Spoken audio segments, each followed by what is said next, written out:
Praise the lord. ప్రభునేసు నామములో అందరికీ వందనములు.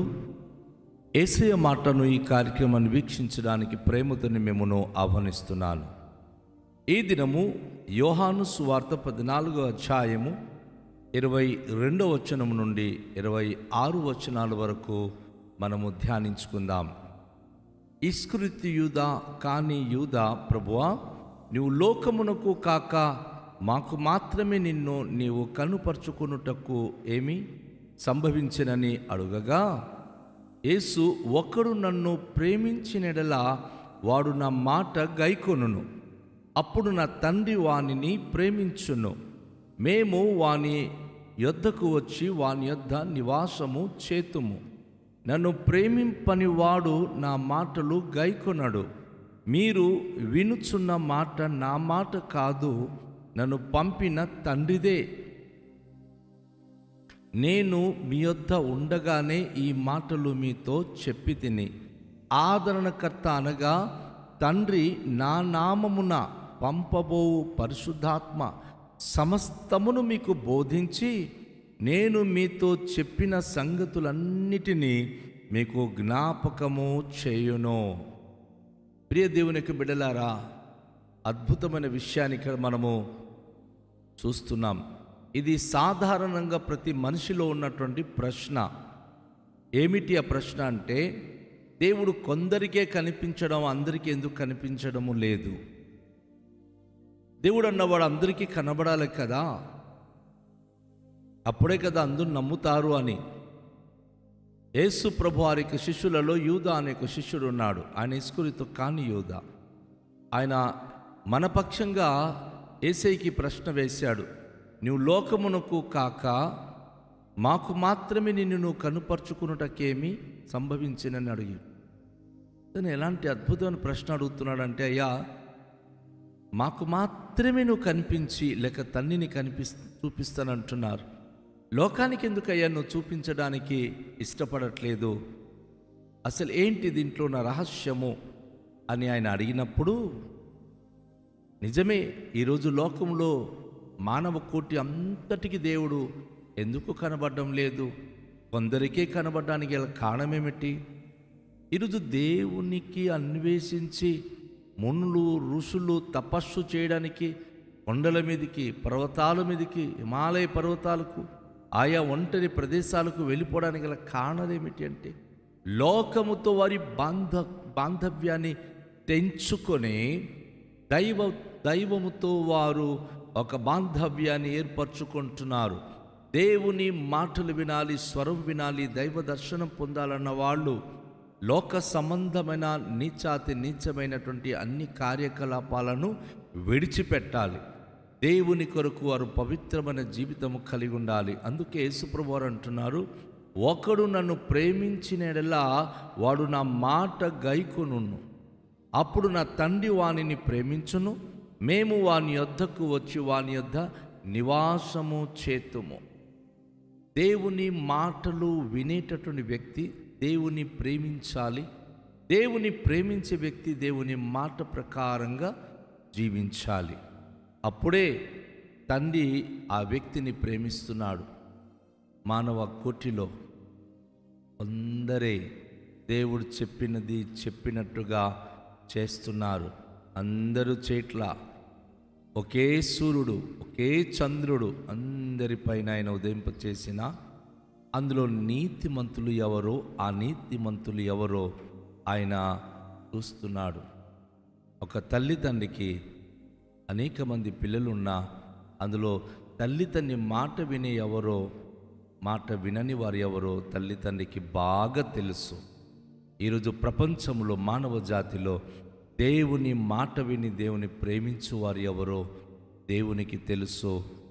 మరి ఎవరైతే యేసయ్య మాట విని యేసయ్య మాటను గైకొంటున్నాడు, వినడం వేరే, గైకొనడం వేరే, విన్న మాట ప్రకారంగా జీవిస్తున్నారో అలాంటి వారిని దేవుడు ప్రేమిస్తున్నాడు.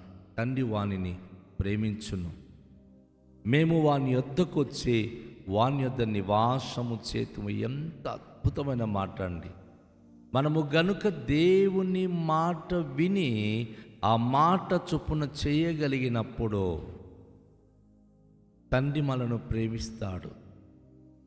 మనము యేసయ్యను ప్రేమించి యేసయ్య మాటలు విని యేసయ్య మాట గైకొన్నప్పుడు అద్భుతమైన అనుభూతి పొందుతున్నాం.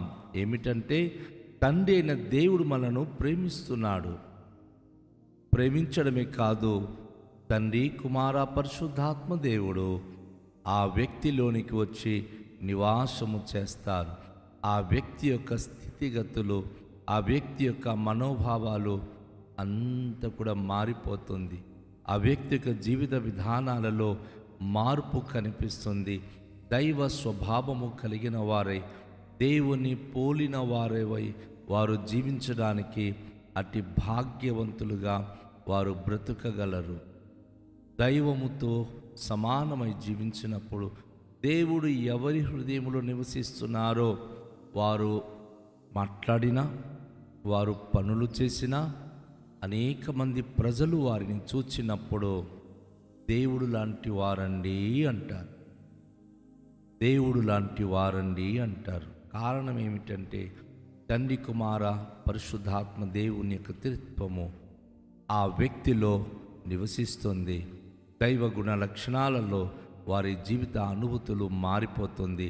వారు ప్రతిరోజు దేవుని మాటలు గైకొనుట ద్వారా వారి నడవడికలో మార్పు, వారి మాటల్లో మార్పు, వారికి ఆలోచన విధానాల్లో మార్పు, అన్ని విషయాల్లో వారు మార్పు నొందిన వారై దేవుని నామానికి మహిమకరమైన బిడలుగా జీవించగలుగుతారు. ఇది మనము గుర్తించాలి. అదే సమయంలో ప్రభువైన యేసుక్రీస్తు వారు అంటున్నారు, నన్ను ప్రేమింపని వాడు నా మాట గైకొనడు. మీరు వినుచున్న మాట నా మాట కాదు, నన్ను పంపిన తండ్రిదే. ఈరోజు ఎందుకు చాలామంది దేవుని చూడలేకపోతున్నారు అంటే వారు దేవుని మాటలు వినడము లేదు. దేవుని ప్రేమించని వాడు దేవుని మాట వినడు. దేవుని మాట వినని వారు దేవుని యొక్క దర్శనాన్ని పొందలేరు.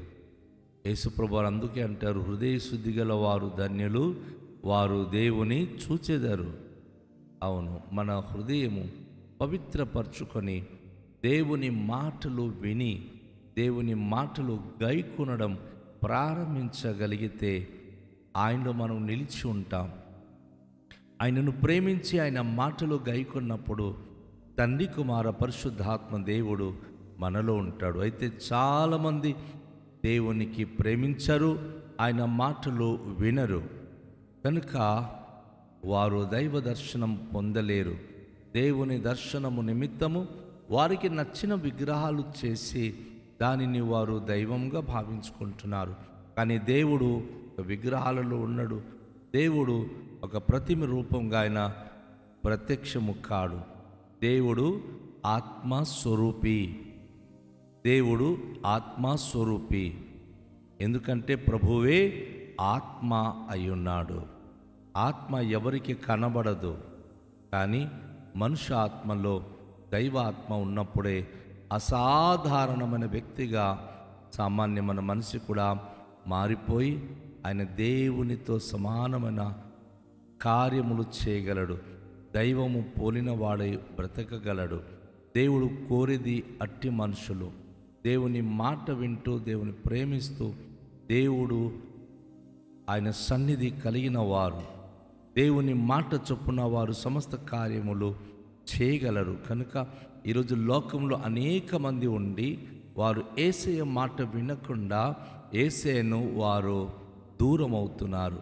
కనుక ఆ మాటలను వారు వినకపోవడం బట్టి వారు దేవుని చూడలేకపోతున్నారు. ఈరోజు యేసయ్య మాట తండ్రి మాటలు. తండ్రి యేసయ్య నోట పలికించే ప్రతి మాటలు అది తండ్రిదే అని మనము నమ్మి తీరాలి. ఇక్కడ మనం ఈ విషయాన్ని గమనించాలి. ప్రభు అంటున్నాడు, నేను మీ యొద్ద ఉండగానే ఈ మాటలు మీతో చెప్పి తిని. ప్రభువారు మనతో ఉన్నప్పుడే ఈ యొక్క చిక్కుముడిలా ఈ మాటలన్నీ ఆయన మనకు తెలియచేస్తూ ఉన్నాడు. ఏది కూడా ఆయన దాచుకోవట్లేదు. అంతేకాదు, ఒక గొప్ప భాగ్యం ఏంటంటే ఆదరణకర్త, సృష్టికర్త అయిన దేవుడు, రక్షకుడైన యేసు ప్రభు ద్వారా మనలను ఏర్పరచుకొని ముఖాముఖిగా మాట్లాడి ఇప్పుడు మనకు కనబడని ఆదరణకర్త అనగా తండ్రి యేసునామములో పంపబోతున్న పరిశుద్ధాత్మ సమస్తమును మనకు బోధించి ఆయన యేసే చెప్పిన ప్రతి సంగతులను మనకు జ్ఞాపకము చేయడానికని పంపబడ్డాడు అని చెప్పి ఇక్కడ మనకు యేసయ్య తెలియచేస్తూ ఉన్నాడు. అద్భుతమైన విషయం. అవునండి, పరిశుద్ధాత్మ ఎవ్వరికి కనబడడు, కానీ మనలో ఉంటాడు. యేసు చేసిన ప్రతి కార్యములు మనకు గుర్తు తెస్తాడు. ప్రతి సంఘటనలు జ్ఞాపకం చేయించి యేసు ప్రభు ఎలాంటి కార్యకలాపాలు భూలోకంలో జరిగించాడో పరిశుద్ధాత్మదేవుడు కూడా నీ ద్వారా నా ద్వారా అద్భుతాలు చేయాలని ఆశపడుతున్నాడు. దేవుని బిడ్డ, నువ్వు దేవుని ప్రేమించి దేవుని మాట వింటున్నావా, గైకొంటున్నావా? అయితే తండ్రి కుమార పరిశుద్ధాత్మదేవుడు నీలో ఉండి నీ జీవితంలో ఒక ఊహించని అద్భుత కార్యములు చేయడానికి సిద్ధపడుతున్నారు. పరిశుద్ధ దేవుడు మనలో ఉండి తన పరిశుద్ధాత్మ అనగా ఆదరణకర్త మనను ఆదరిస్తాడు. ఎప్పుడు మనం దుఃఖపడకూడదు, బలహీనము కాకూడదు, భయపడకూడదు, కృంగిపోకూడదు. అన్ని విషయాలైనా మనకు బోధించి ఆయన మనతో ఉండి ప్రతి విషయంలో మనకు ధైర్యం ఇస్తూ నడిపించడానికి ప్రభు తెలియచేస్తున్నాడు. కనుక రండి, ఈ ప్రశస్తమైన సమయంలో ఆదరణకర్త అయిన పరిశుద్ధాత్మదేవుని ప్రసన్నత కలిగి తండ్రి కుమార పరిశుద్ధాత్మ దేవుని యొక్క పరిపూర్ణతలో మన జీవితాన్ని మనం నింపుకొని ముందుకు సాగుదాం. ప్రార్థన చేద్దాం. తండ్రిన దేవా, మీ పరిశుద్ధ నామానికి స్తోత్రాలు. ఈ ప్రశస్తమైన సమయంలో మీ వాక్యమును మేము ధ్యానించి ఉన్నాం. పరిశుద్ధుడా, మిమ్మల్ని ప్రేమించినప్పుడు మీరే మాలో ఉండి మాతో ఉండి నా ప్రభు మీ నామానికి మహిమకరంగా ప్రభువైన పరిశుద్ధాత్మ దేవుని ద్వారా అద్భుత కార్యములు మా ద్వారా చేయడానికి ఇష్టపడుతున్నారు. యేసయ్య చేసిన ప్రతి సంఘటనలు, ప్రతి కార్యములు జ్ఞాపకము చేస్తూ మా జీవితంలో బలమైన సాధనగా వాడుకోవడానికి ఇష్టపడుతున్న మా తండ్రి, సకల మహిమ ఘనత ప్రభావాలు మీకే చెల్లిస్తూ యేసునామములో ప్రార్థిస్తున్నాము తండ్రి, ఆమేన్. అందరికీ షాలోం. ప్రభు మనను దీవించును గాక.